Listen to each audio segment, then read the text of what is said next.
And we're back.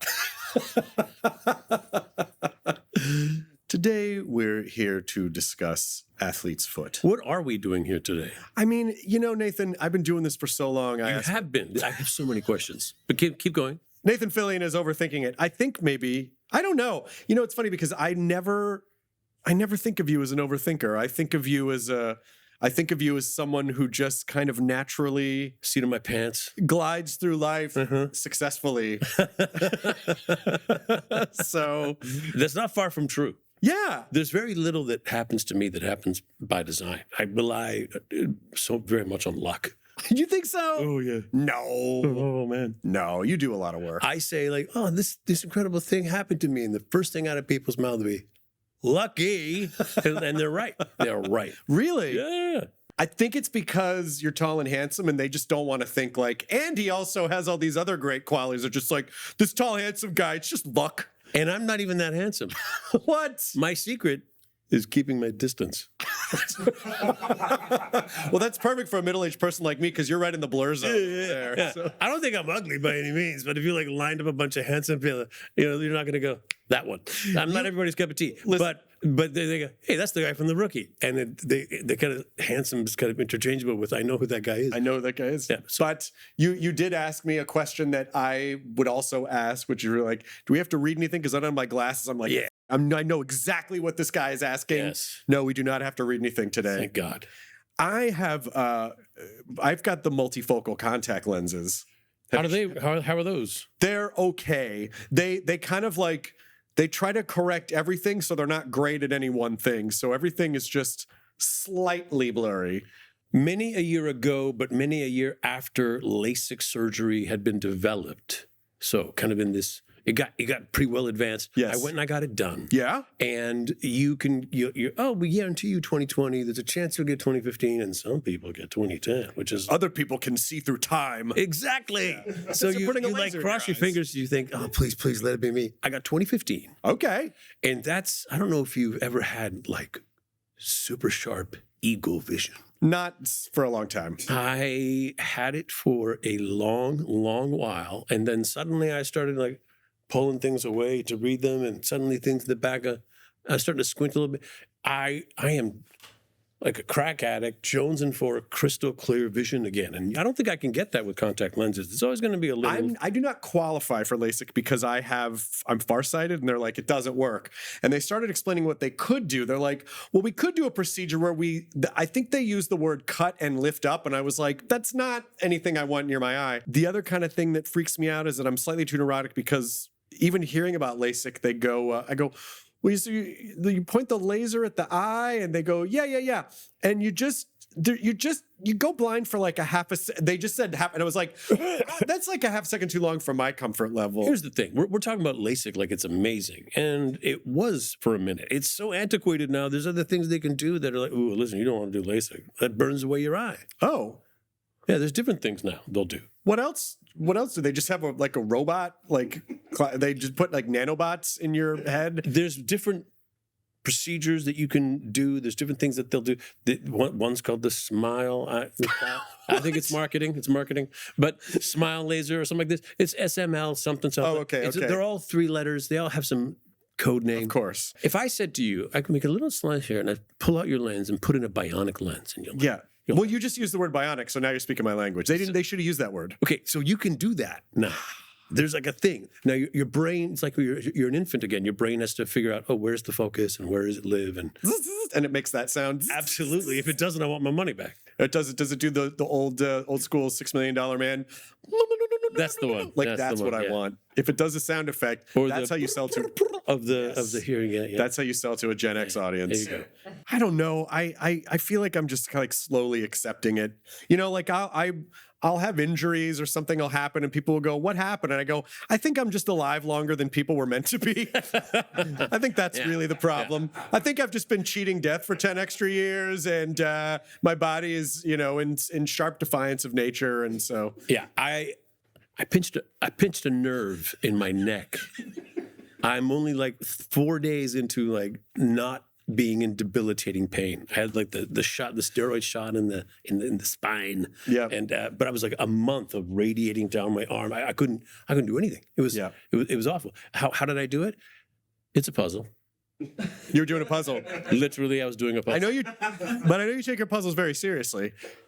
It was a beautiful puzzle. How many pieces? Minute, minuscule. I think maybe 150, maybe 200. Okay. But they're cut from titanium. Okay. You have to build it with a set of tweezers, and they're not colored. They're etched. Okay. It's difficult rating for me. This feels like a Hi, I'm slouched over this thing for 4 hours. I get up and go, what have I done? A puzzle, Chris. It is a puzzle. Mine, this is going to be the next hour. Hardwick and Fillion talking about listen, don't ever get a corn on your foot. That's bad. You'll be limping around and then that'll make your hip go out. I am glad we're talking about this because I needed someone to complain to about this. I've been so busy. I just went to like a big old thing of Washington I did one of those Comic-Con things. We had like a big event happening. Didn't you do a Once We Were Spacemen live show? We did that. We had a big announcement for Firefly. I was in an inordinate amount of pain the entire time.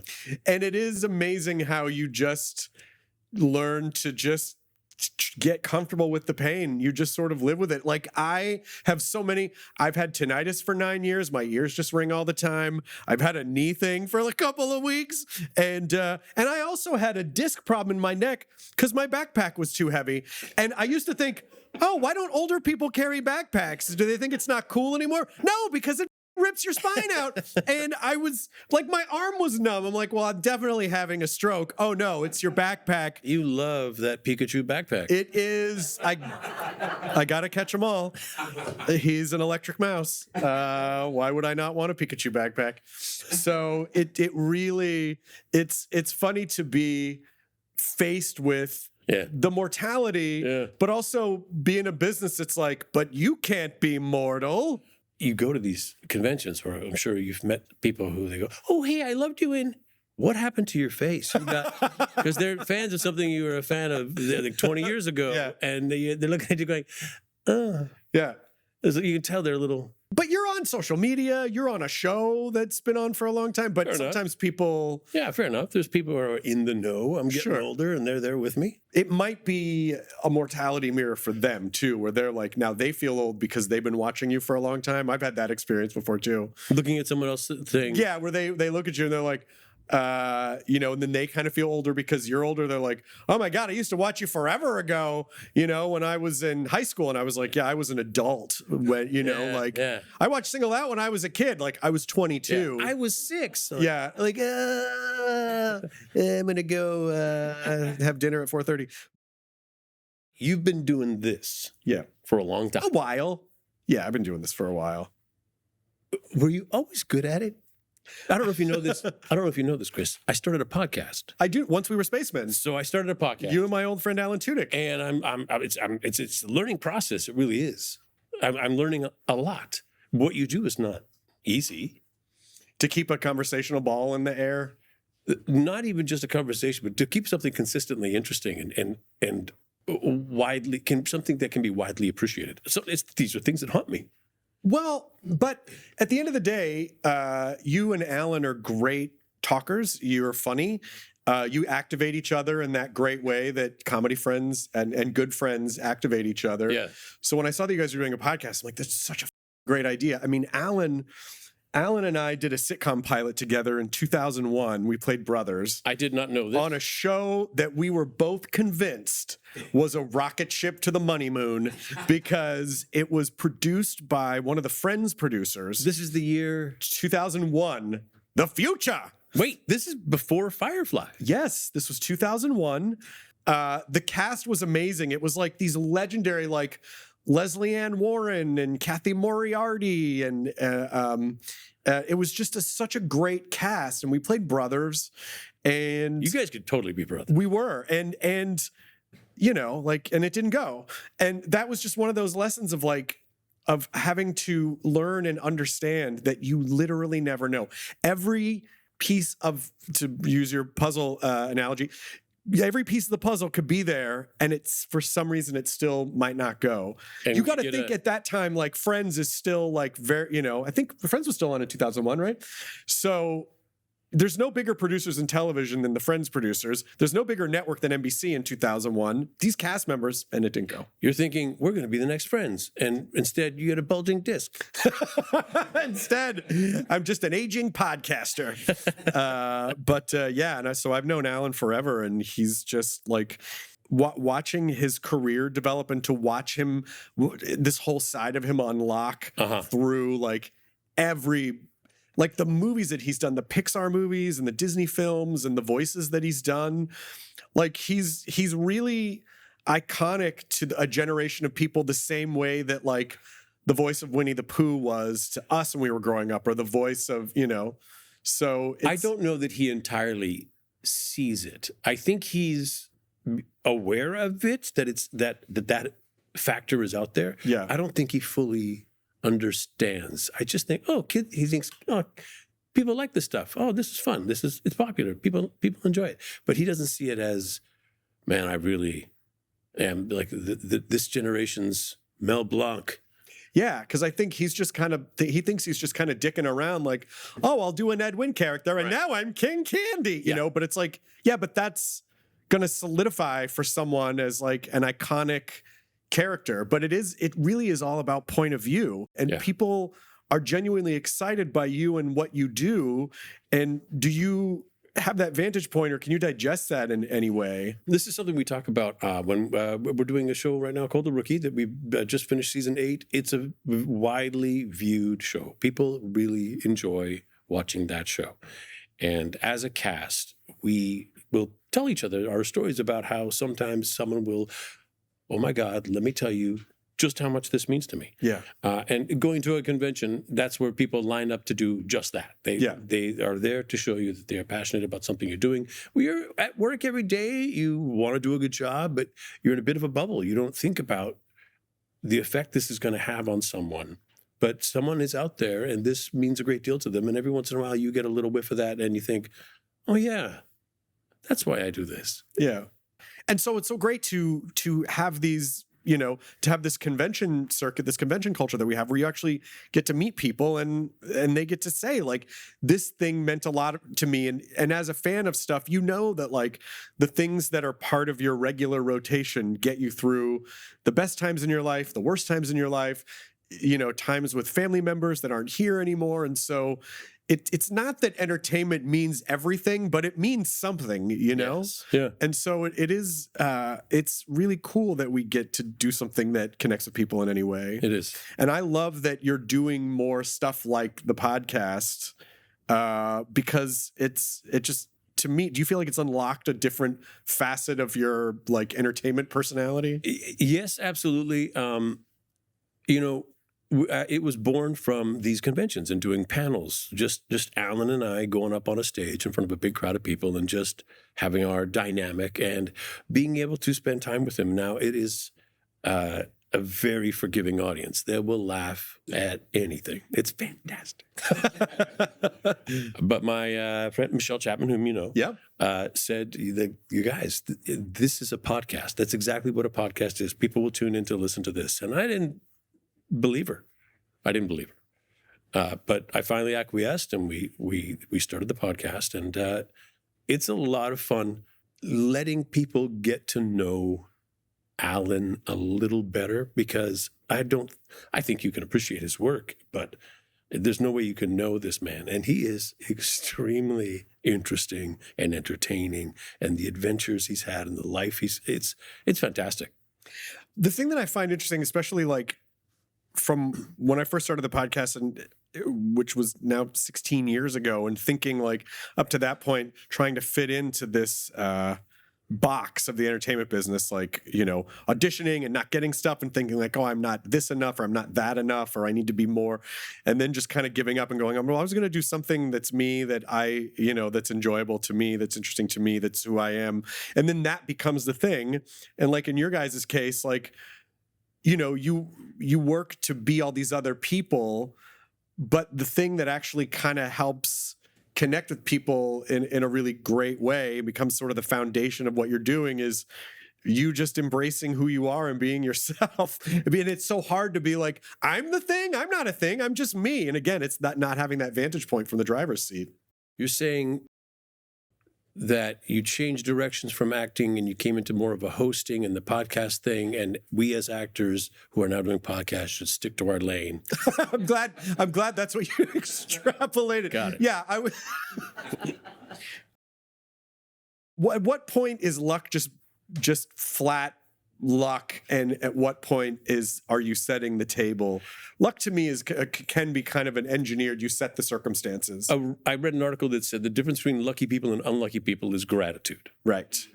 So if you are grateful, you can be fundamentally lucky. And can you create your own luck? Yes, by being prepared and being ready when an opportunity arises, and having the wherewithal to jump on an opportunity and then nurture relationships. Are you burning bridges as you go, or are you nurturing relationships along your journey? That's an interesting point, because there is a lot of, and you can see it as mystical, or you can sort of see it as scientific in terms of, manifesting a path that you want. And some people, and whatever works for people is totally fine by me. Some people think that there's, an inherent magic, or perhaps some type of sentience in the universe that acknowledges and rewards, gratitude and seeing positive things.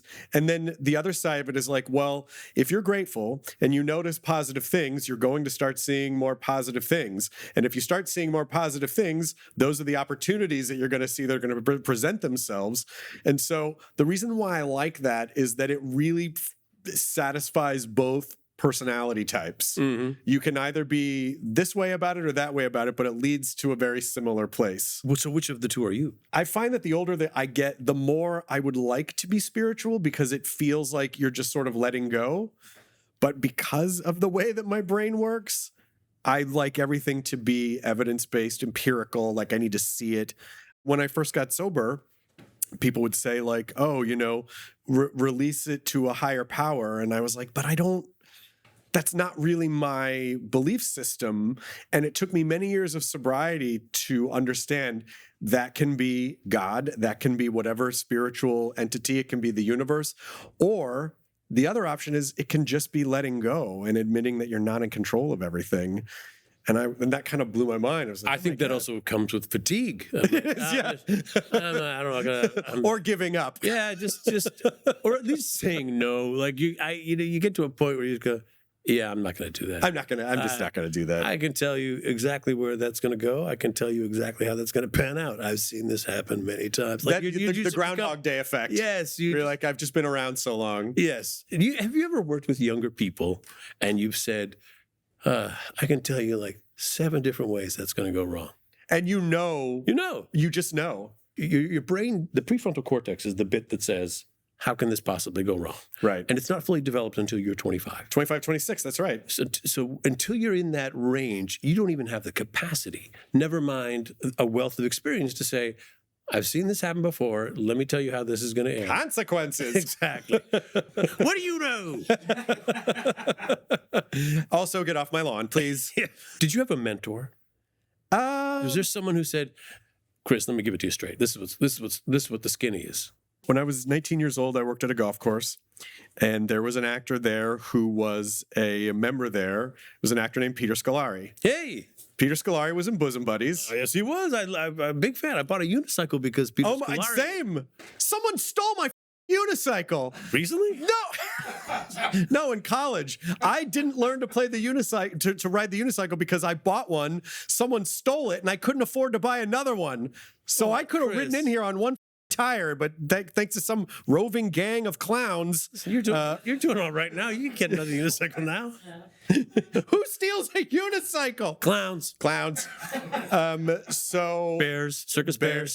Yeah. So Peter Scolari, I worked at this golf course and I met him, and I was just starting doing stand-up, and he kind of recognized that I was a comedy guy, and he was like, you know what? He was working on Newhart at the time. Oh, wow. And he was like, come on down to Newhart sometime. I'll show you around. So I go down there.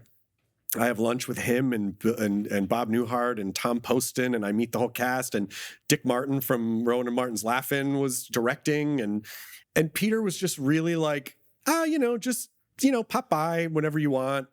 And so I just started skipping class, and I would go to Stage 17 at CBS Radford Studios, where they had started to shoot another show called Seinfeld across the lot.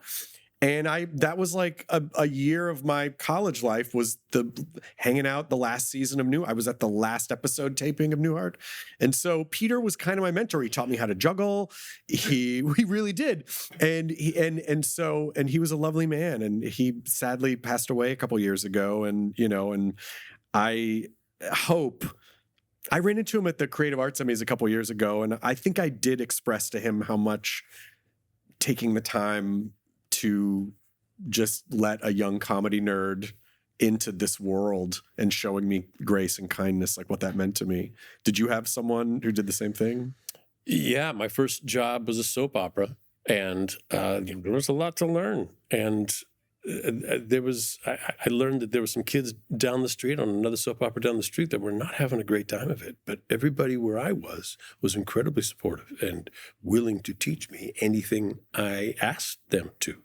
And they were doing this job for, like, the guy that had been there the shortest amount of time was 15 years. And then it was 25 years, and it was 40 years. And they said, yeah, let me help you. Well, how can I help?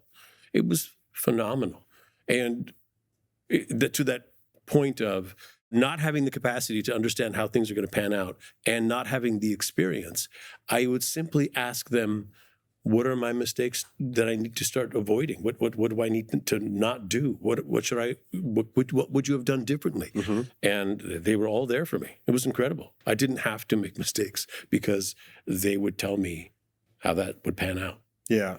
And do you find that you were able to take some of those lessons on to other productions? And now that, like The Rookie there's like a Rookie verse, mm-hmm. like it's a franchise, mm-hmm. And it's funny because I mentioned Seinfeld. You're in season 8. Seinfeld only got 9 seasons. You're a season away from Seinfeld numbers. I mean, that's mind blowing. It really is. So lucky. But it's luck is preparation meeting opportunity, right? And then on top of that, let's say you make a really great show with incredibly talented people and it just doesn't go. Yeah.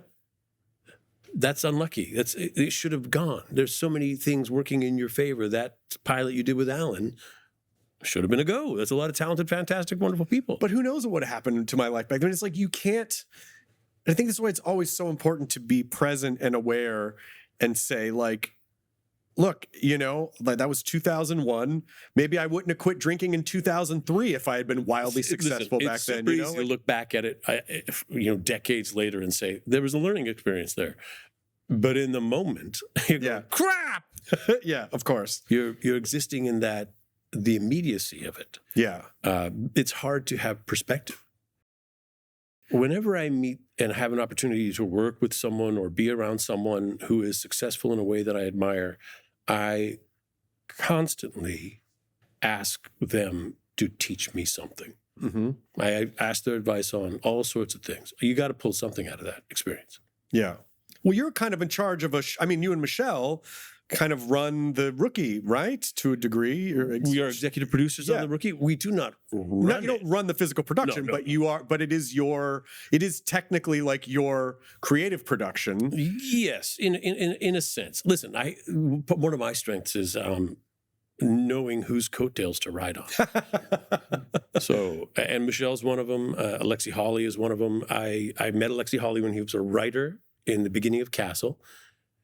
Went to do something else, wound up running that show, and then we needed a new showrunner on Castle. I said, what about Alexi? Mm-hmm. He went off and took off to tremendous success. If we could get him back here, he was fantastic. And I said, I'm not going to do another job. It was 8 years. It was a very tough schedule. Yeah. I said, I'm not going to do another job for 2 years. 2 years later, Alexi calls me and says, I have this idea for a new show. Got this guy. He's got this idea. I think we can do this with it. Let's go pitch it. And off we go with The Rookie. It seems like the people who continue to work a lot, it's more than there's always seem to be other factors. And I think one of the factors is the gratitude and knowing like people are cool, because at the end of the day, yes, if a show makes money, of course, like people are going to want to be involved with it. But to have show after show after show after show, it's like, well, that's not an accident. I mean, you could sort of jokingly say it's luck, and I think to a degree you might think that, but also like, but it's also not, it's like, it's not an accident though. Like that level of sustained success there's an understanding and some experience. When you look at it like, oh, that part, that's lucky, but this part is, when you put them all together, Chris, when you line up everything, the idea that I have been able to play characters that people actually like. People like the characters. They don't know me so well, but they like the characters I play. Yeah. That's pretty lucky that all my characters are either easy to like or people like to hate. Because they're harmless and easy to judge. And I get to play like goofy bad guys or dumb, vain people. And I think it's easier to let people laugh at you than it is to make people laugh. But in all those characters, there's a piece of you. Like you're in there. It's like there's different facets. Like what's coming out is still, it's my creation. Nathan, yes, sure. But I don't get to pick the roles. Next, I'm going to do this one. That's not how it works out. Opportunities arise, and then look how well that turned out. Yeah. That's not my plan. It's my hope, my wish, my dream. Just lucky. Well, I would say anyone who has any job in the entertainment business now is doing very well, especially on a network show. To get to run for that long is crazy. Crazy that network television is becoming antiquated. To a degree it is, because there's so many options, there's so many platforms. People are very, algorithmically served as to what they, which is, good for consumers to a degree, but also like, I was like, when we were growing up, everyone saw the same couple of things, There was 3 networks. Yep. Battle of the Network Stars. Yep. Circus of the Stars. Yep. There was only the 3. Those were your options. I'm just going back to something you said early on where you're like, oh, you meet fans and you're so used to working and you're in a bubble.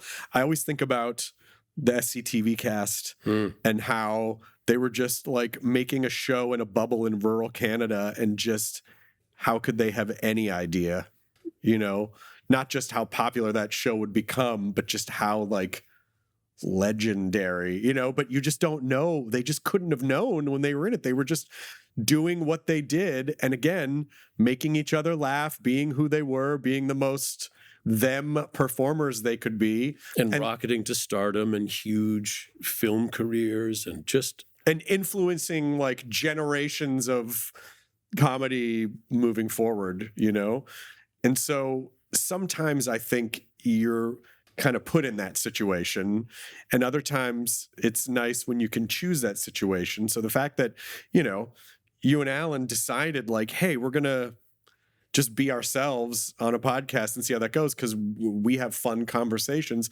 People want to listen to that. And I think they do want to get to know you guys.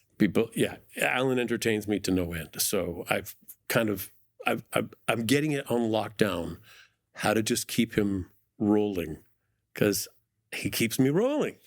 This generation of performers, when we were growing up, it wasn't as much like this. Like famous people were here and then the audience was here.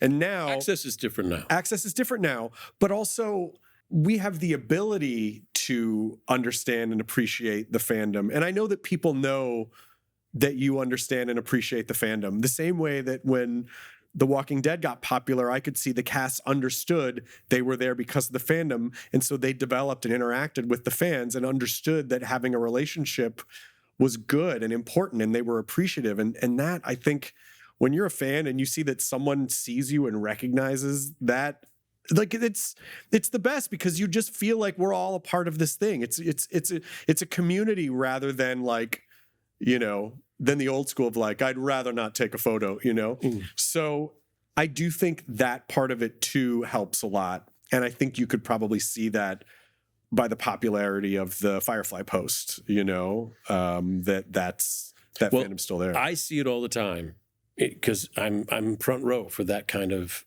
people loved that program. Yeah. I hear it all the time. So what was really wonderful about that little social media blitz tease announcement thing that we did was now I can show someone else what it means to people. Did it kind of feel like that when you first posted, like, aha, I knew it, and we are going to be able to use this? The thought was to announce it, and I said, we can't just announce it. We got to get people excited again. We got to give them something to hope for, and I think this is what people hope for. And what was great about it is I called up the cast. We have a text thread that we're all on, of course. Yeah. So I threw up the text thread, and I just said, here's the plan. Here's what we've got. Would you all be into it if we could do this again? Is everybody in? Because I can't do it unless everybody's in. And everybody said, yeah, of course we're in. Okay, what about this? Yeah, of course. Everything was a yes all the way down the line. I said, well, now's the point where you have to do something for me. And I wrote out a little script, and here's everybody's part, and here's what I need you to do. Everybody really came through. And I thought that was it was a clever tease. But and did exactly what you thought. And see, so this goes back to my previous point of like, that was not luck. You saw that, you identified that, and you made it happen. Who knows how that would have, I was still crossing my fingers like, hope this works. But I could see yes. But as soon as it went out, it started to work. I could see this is going to be great. I didn't know how great. It worked out really well. Oh, I'm friend jealous of your career, which means I'm not envious of it. It means I'm excitedly jealous of it, because watching you in Superman was great. Thank you. And, the relationship with James going back to Slither. Yeah. It's like, I love watching groups of friends. So, you have that with James, you have that with Alan. It's like you work with someone and then you identify like there's a like soul. We're connected, and I always kind of want to be surrounded by my friends, people I love. And you see that with James, who pulls in, like people that he loves working with, and kind of creates this like revolving SNL cast, kind of pops into stuff. And we as an audience love to see that. When I got started in this industry, I had a dream as to what it would be like. And it was not my dream. It was not what the dream was. It was very, very different from what I had imagined. But at this point in my career, it is exactly like I dreamed it. This is the part where it's like you're getting together with your friends who you love, and they're doing incredible things, and you get to be a part of it. And now you have a slice of incredible projects that no one will forget. It is really amazing, though, to hear you say, like, because I think if anyone looked from the outside, they'd be like, oh my God, successful show on a major network, biggest movie of last year. Yeah. Series Lanterns is obviously going to be huge and great. That guy could probably get anything he wants made, and you still are like, I still got to pound the pavement. I still got to try to make stuff happen. So do you ever feel, I like to ask this question a lot because everyone has a slightly different answer. Do you feel successful? Do you ever feel like I've made it? Or are you still like, God damn it, there's still tables I'm not invited to? Do you think about it in that way? Because that is a dangerous path to go down. It is. So first of all, I can't believe the position I'm in right now. So do I feel successful? Yes, I feel more successful than I've ever dreamed. However, as it is when you learn about something, you go, oh, I've learned a little bit about, I'm pretty smart about this thing now because I've learned a little bit. And then you learn a little bit more and you go, oh, I'm actually pretty dumb about this because now I've learned how much there is to learn. That's right. And it's out. So you get some success and you go, oh my God, look what, oh my gosh, that's a long way to go yet. Right. The more you learn, the more, but I don't look off in the distance and say, well, I'm not there yet, so it's no good. I say, and I can't believe I am where I am. Yeah. This is the top for me. This is the best. And it keeps going up. Oh my God, I got nowhere to go but down, Chris. The pessimist's oath. Expect the worst, be dissatisfied with the best. That's what I always say. My parents love to live vicariously through me and hear all the news and what's going on today, and they love it. My mom will often say, I have this incredible news. I'm going to be in the new Superman movie. My mom will say, why you? Of course she does. It sounds, and I always give her trouble. What do you mean? I'm a big deal. But that's not what she means. She just means, well, how did you get to be so lucky? How is it that, how can I, it's hard to believe. And it's true. It's absolutely. Well, it's you're her hard to baby. Like she's still, I can tell you as yes. So that my family, we all have a very different perspective of who I am and my identity. And, I think that's part of being fundamentally grateful is having a strong attachment to your roots and understanding who you really are. And that's, the person you are to your family and the people who know you best. But also just sort of knowing like, you have this great family support structure and you have this great group of friends, career support structure where you guys, regularly interact and get to do stuff together and share stuff together. Yes. And it wouldn't be fun to do it alone. It seems like it's fun to, I don't think it's much different than if you're a kid and you've got like a trunk full of costumes and your friends come over and you put on costume. It's literally what you guys are doing. Exactly. It's just now you get paid to do it and a lot of people, get to see it. But that's really, when you break it down, that's what you guys are doing. Do you ever use aluminum foil? On my head to keep the rays out? I'm just talking about getting it out of the box. Oh, yeah. I use aluminum foil every day. Okay. On the roll. Yeah. Yeah. You don't do that anymore. What? Why? Buy sheets. You buy, they come out like tissue, but they come out in sheets. Okay. I just want to give that to you because I spent last night trying to wrap up some leftovers with a roll of the thing. Yeah. Because I ran out of my sheets. Okay. I had the roll. Yeah. At least you had a backup. I said, no one should go through this. I'm Nathan Fillion. I'm a tremendous success. How come I can't get the foil out of I said, ow, did I just cut myself on this cardboard? Can I just pitch something to you? Please. Since you're such a fan of it, Nathan Fillion. Sheets.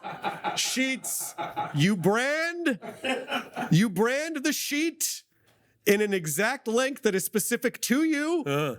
Maybe it's metric because you're Canadian. I don't know. Thank you. And you put your face on it. But with my foil, both sides are shiny. Yes! Yeah! Thank you. Mine would be like, both sides are shiny, but trust me, it's dull on the inside. I feel like there is a whole secondary. Yeah. You could have your own QVC. I really could. Of just products that you're like, but look at this. What is it? I brought you something I left in the car. What is it? In the car that drove away. Oh, that's not coming back? That's the one. What was it? It was an Apple AirTag, but it's in the shape of a credit card. So you'll never go like, oh, where did I put my wallet? You'll have your phone, and your phone can find your wallet. Well, if I had paired it to my phone, we could find that car. Bing. But unfortunately, now it's paired to something. So I brought you something. You're welcome. Thank you. I really appreciate that. Yeah. I really, really appreciate that. Yeah, your birthday's coming up in a couple days. I'm going to be. You ready for this? Yeah. I'm going to be 55. Yeah. How you feeling about the double digs? So, when you ask for a senior discount, like, do they ID you? Do they say like, you can't be 55? Do they do that, or do they say that's not really a thing, sir? I don't know who would say that. So where do you get senior discount? Is it movie theaters? I don't know. I know that, as I have looked this up before, because you start getting those AARP mailers like 5 years before. Yes. And you get very crusty about them when you first get them. Like, how dare they send me this 10% off at Cold Stone? That's pretty good. Cinnabon? Yeah. I mean, Cinnabon, that's pretty good. Hang on, I got a coupon for that. Yeah. Yeah. Obviously, our perception of what 55 was when we were younger was like, oh, you'll just be walking around in big old boxer shorts and those things that hold up your socks and a walker and a tank top. Yeah, with suspenders. And with tank top with suspenders, and you'll look 120. Yeah. we're all around the same age, you and me and Joel McHale, and I was asking Joel about it. I'm like, do we just think we look okay for our age? Did our the previous all generations all think that too? I think generationally people look better as they get older. There are some, but I like to try to compare myself to people I know who are 55 at the moment. Yeah. And if I find one that I look better than, I go, what about him? Yeah, but I feel like my brain lies to me though, because I look at myself in the mirror and I go, I look okay. And then I look at myself in photos, I look like a tortoise that someone melted a candle on. Like, what happened? I think I've come to peace and with my reflection. Right? I used to call it the daily betrayal. That's who is that? Jesus. Yeah, but now I think I've come to terms with that. And now I get a little resentful though when I see pictures of myself as a younger man. I go, yeah, you had the world by the tail. You didn't know it. You had no idea how good you had it. You didn't know it. You didn't enjoy it enough, kid. You didn't. Yeah, I always say if you're in your 20s, you're a time millionaire because you just don't even think about, you could have easily another 60 years, Yeah. Now I look around, I'm like, should I walk to that light? Is that there? Is everyone seeing that? It definitely feels like, but it is kind of like, the appreciating that this moment is what we have. And yes, we have pains and complaints and stuff, but really we're doing okay. Listen, I've got no complaints. Yeah. Except the spine thing, and I've got my knee and the tinnitus, and I'm sure this will cause a plethora of other issues. The rest of my body compensates. But it is like just sort of coming to terms of like what it means to be an old fart. I know. You know what sucks, man, is I keep saying I'm middle-aged, and I'm like, that's really generous to say that I'm middle-aged. Yeah, because middle age is 40s, no? I mean, listen. How long do you plan on living? Yeah, I know. I'm middle-aged if I live to like 110. I just don't know how else we're in this in-between stage of like, we're not elderly, but we're definitely not young. So I'm tracking all the anti-aging technologies now. They're literally doing things where they'll turn off aging in your cells. Don't think I'm not tracking that. I know you told me to get a bionic eye. There you go. A bionic lens in my eye. I think at the very least, like just as a general rule of thumb, Bryan Cranston mentioned this on the podcast like 12 years ago. I think he was about 50 at the time. And he was like, just moisturize. If you just use a little bit of moisturizer, because he had been on some like cross-country motorcycle trip, and he goes, some of the crag you see in here was no sunscreen. He was like, if you just do nothing else. 12 years ago, that was the technology. Now you want a 630 nanometer wavelength of red light on your face. Yes. Because that's going to actually do something. It's going to put some collagen back in your bony skin. Is it? I don't know that. I don't know. My skin. What's wrong with your skin? Crepey. It's a little bony. It's crepey. My skin's a little bony. I see the red light things, and my wife has like a red light thing, and I just don't understand the science of it enough. Like, is it scientifically accurate, or is it like watching people in the 30s with those like electro helmets with the light, like that thing that Doc Brown opens up the door in 1955? I don't understand the science behind the internal combustion engine. I still drive a car. Okay, fair. Fair. Okay. Fair. Okay. So like what is left for, like, what else would you want to do? Like when you do the checklist, the mental checklist of like, okay, I've accomplished more than I thought I would. Is there anything left, or is it all just sort of like, it's all gravy at this point? Or are there still a couple things where you're like, it's really all gravy at this point? I mean, call it? What would you have me do? Like, oh, I did that actually. Yeah. I've done a lot of these. Yeah. I'm sitting pretty. I'm having a great time. I think a lot about retirement. This has become an old fart conversation. It really has. Yeah.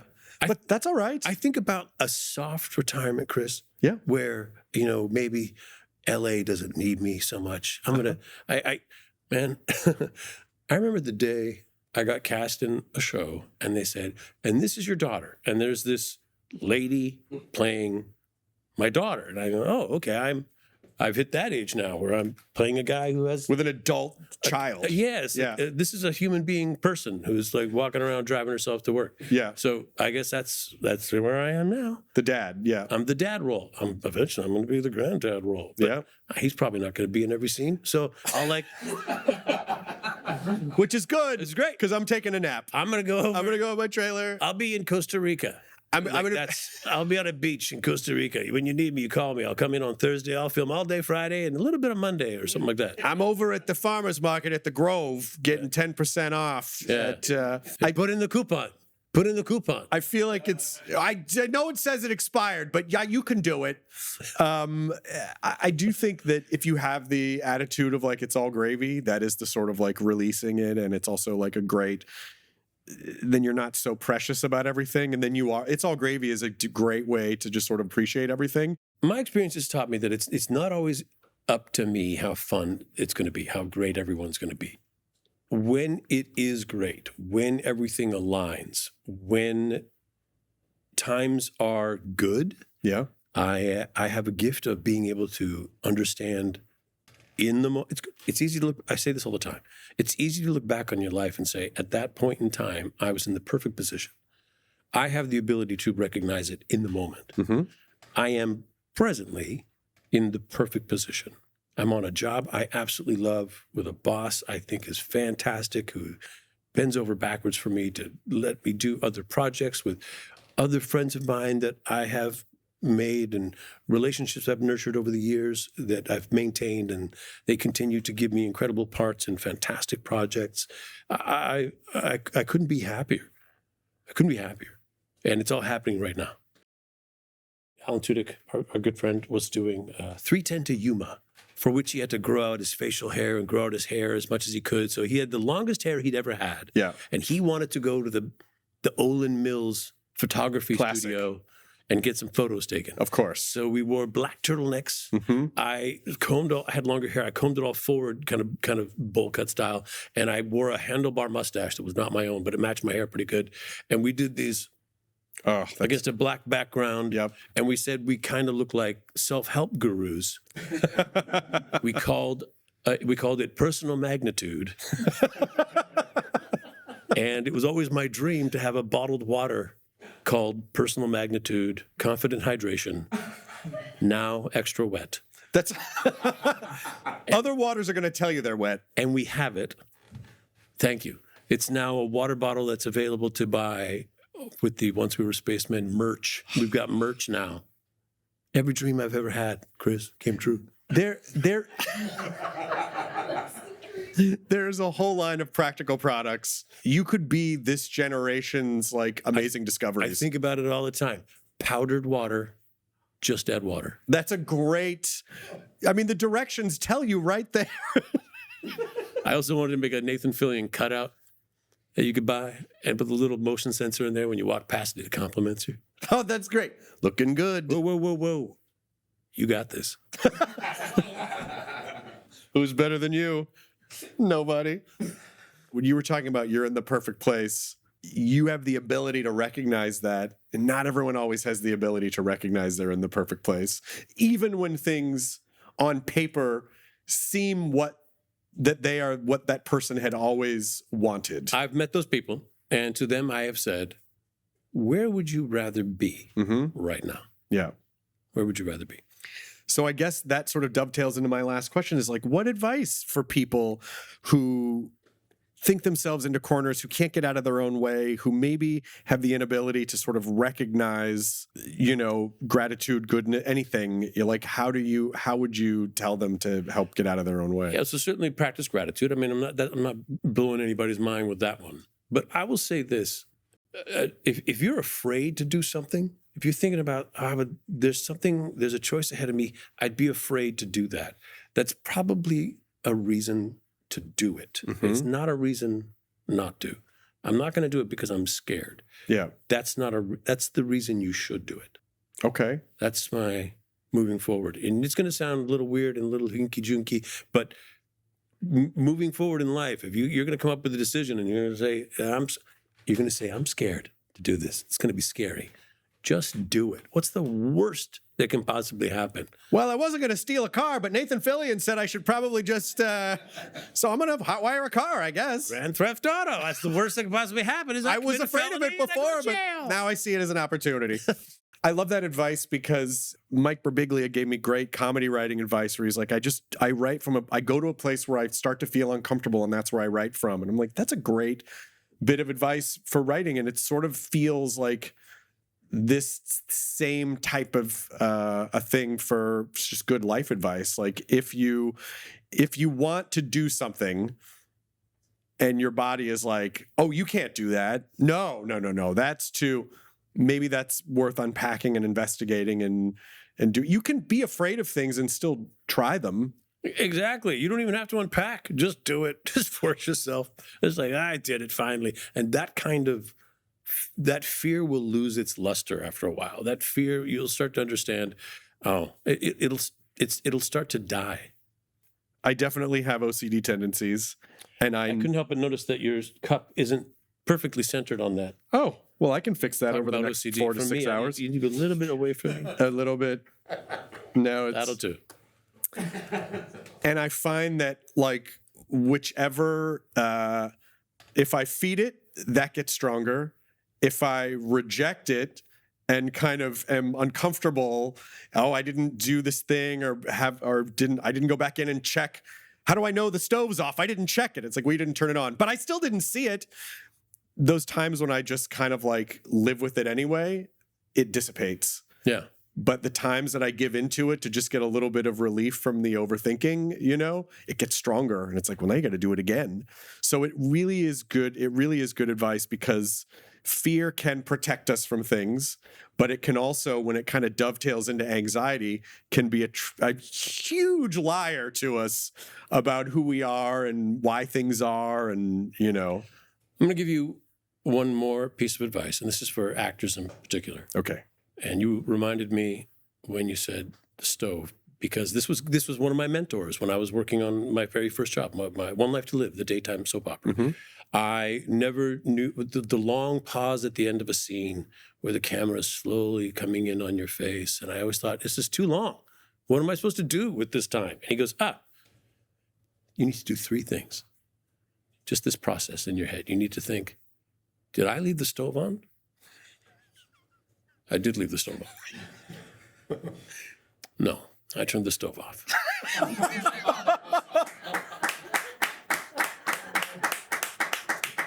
going to tell you right now, it works for any scene, just depending on how much time you spend on any particular one. You might want to lean into some of them a little harder or less. First of all, I'm going to thank you and tell you how much I love you and how much I appreciate that you were here. And I'm glad that we've been friends for many years. And this was the very first episode of your podcast, right? What? Yes. Yes. This was It's my first time. How many have we done now? How many? 1. So you're saying I was first choice for second choice? I have a picture of us from the night we met. What? From a thrilling adventure hour at Largo in like 2010 or 11 or something. I have a photo of us. So I've known you for so long, I couldn't tell you where we met. I'm almost positive. I think we had kind of acknowledged each other on Twitter, but I think we met IRL at a thrilling adventure hour. That means in real life. Our friends, because we lost the younger audience an hour ago. So we're just talking to the olds. It was at a thrilling adventure hour, the wonderful Acker and Blacker, yes, who did this great live recurring show at Largo, and I was in one, and you were regularly in them. Yeah. And it was like a Christmas show or something, I think, and I have a photo of us backstage at Largo. You're going to have to share that with me. I absolutely will. Maybe we'll put it up on screen like this is a real show or something, but I feel like we need to wrap this up with the stove exercise, and so we should just do slow push-ins to each of us and cutting back and forth as we do. Did I leave the stove on? I did leave the stove on. No. Oh, no, wait, I did not. Okay. Yeah, so I'll pick this camera. He'll have this one. Well, you don't do it directly to camera. You have to do it to me. Oh, okay. Yeah, okay. This will be your angle. Oh, okay. Okay. What kind of soap opera you want? I'm none. I'm not on any. Are you ready? This is why I didn't get acting jobs. Okay, yeah. I'll give you a little something to start us off. Okay. I have bad news. Your brother killed the mayor.